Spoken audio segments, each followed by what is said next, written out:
नमस्कार मित्रों, मैं डॉक्टर एस.के. पांडे वर्तमान में ICAR गन्ना प्रजनन संस्थान क्षेत्रीय केंद्र जो करनाल में अवस्थित है, मैं इस केंद्र के अध्यक्ष के रूप में कार्य कर रहा हूं और समय समय पर मैं आप लोगों को कुछ जानकारी गन्ना की खेती से संबंधित देते रहता हूं। इसी क्रम में आज मैं आप लोगों से चर्चा करूंगा कि गन्ने में लगने वाला गुलाबी छिद्रक कीट, इसके बारे में चर्चा करूंगा। जैसा इसका नाम है गुलाबी छिद्रक। छिद्रक मीन्स इसकी जो सुंडियां होती हैं वो गुलाबी रंग की होती हैं, यही छेद करती हैं, यही नुकसान करती हैं। इसका नाम इसीलिए गुलाबी छिद्रक है, अंग्रेजी में इसे पिंक बोरर कहते हैं। पिंक बोरर गन्ना के छिद्रक कीटों की लिस्ट में तो था, लेकिन पर्यावरण में हो रहे, वातावरण में हो रहे परिवर्तन के चलते जो कीड़े कुछ गौड़ जो माइनर कीट हुआ करते थे, जिनकी क्षति से हम परेशान नहीं होते थे, उसको नियंत्रित करने के बारे में नहीं सोचते थे, परंतु उनमें से कुछ प्रमुख कीड़ों का रूप धारण कर रहे हैं, जिन्हें नियंत्रित करने की आवश्यकता पड़ रही है। इन्हीं में से एक गुलाबी छिद्रक पिंक बोरर भी है, जो मक्के का, धान का, गेहूं आदि में आर्थिक नुकसान करता है, परंतु विगत 5-6 वर्षों से यह गन्ने की फसल में भी आर्थिक क्षति करते हुए पाया जा रहा है। और जितने भी छिद्रक कीट हैं,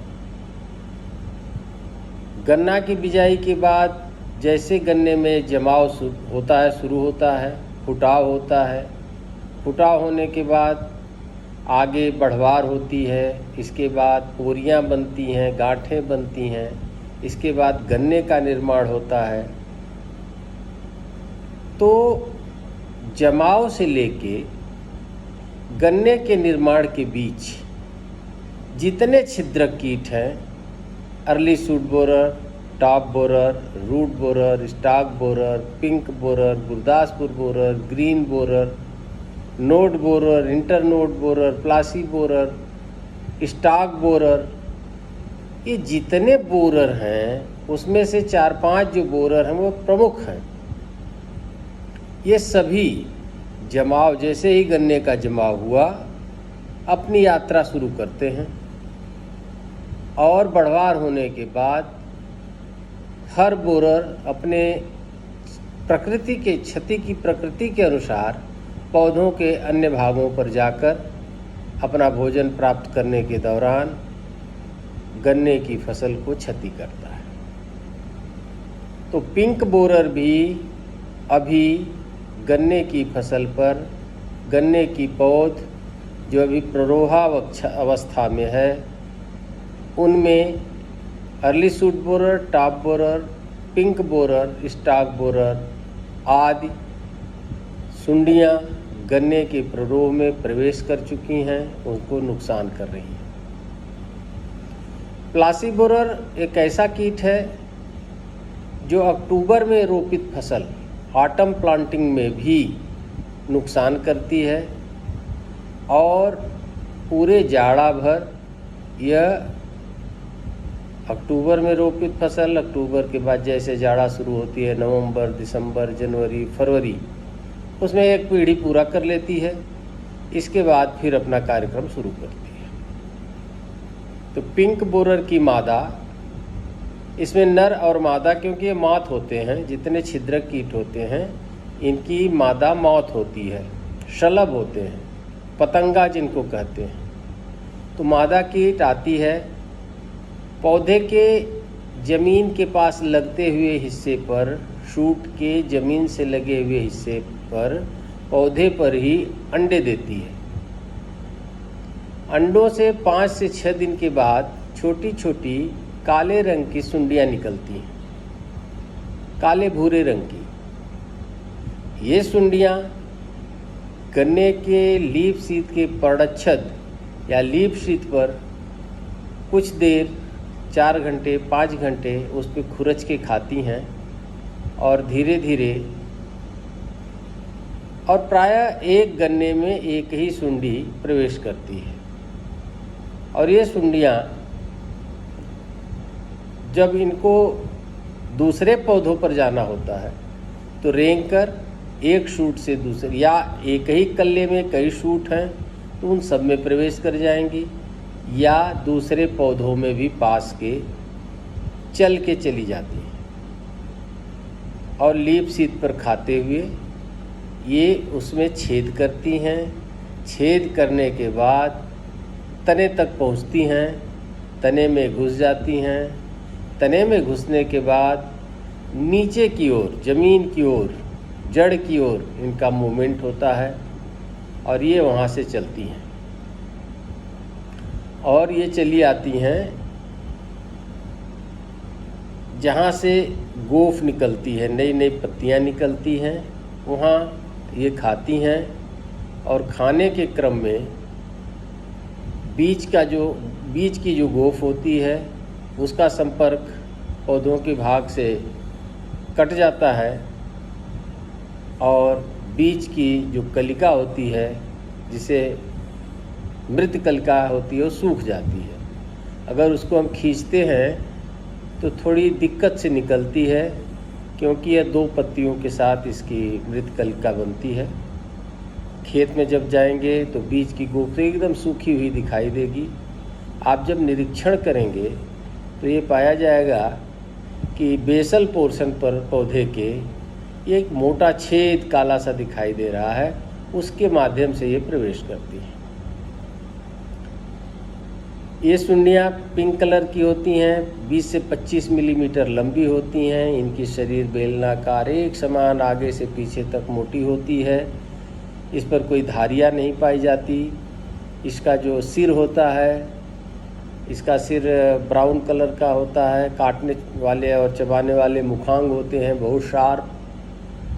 और ये खाते खाते पौधों की गोफ को सुखा देती है, जिसे मृतकलिका कहते हैं। और यह पौधों में 4 प्रकार से नुकसान करती है। एक तो शूट बोरर, रूट बोरर की तरह ये मृतकलिका बनाती है। और जब गन्ना बनने लगता है, गन्ना बन जाता है, तो कभी कभी टॉप बोरर की तरह भी टॉप पे जाके क्षति करती हुई पाई गई है। और आम दिनों में यह इंटरनोड बोरर की तरह बीच में जाके गन्ने की पोरियों को गांठ के पास से सटा के इतना छेद बनाती है, गर्डलिंग करती है कि पूरे तने में गांठ के पास चारों ओर से छेद हो जाते हैं, और जिसके परिणाम स्वरूप इतना अंदर से खोखला कर देती है कि जरा सी हवा चलने पर ये टूट जाती है। और जिस गांठ के ऊपर ये खा के नुकसान करती है, उसके नीचे की आंखें फुटाव कर जाती हैं।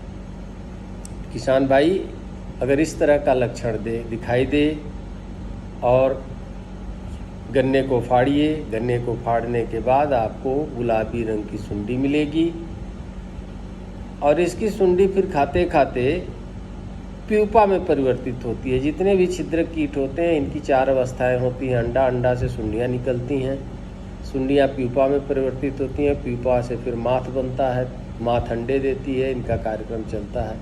तो 4 से 5 पीढ़ी इसकी होती है। अब काफ़ी नुकसान करने लगी है, और इसका प्यूपा कभी गन्ने के ऊपर भी बन जाता है, कभी गन्ने के भीतर भी बनता है। इसके नियंत्रण की बात रही तो गन्ना की जब हम बिजाई करते हैं तो 2 लीटर क्लोरपायरिफास 20% तरल कीटनाशी गन्ने की नाली में बिछाई हुई गन्ने की पोरियों पर गिरा देते हैं, तर कर देते हैं।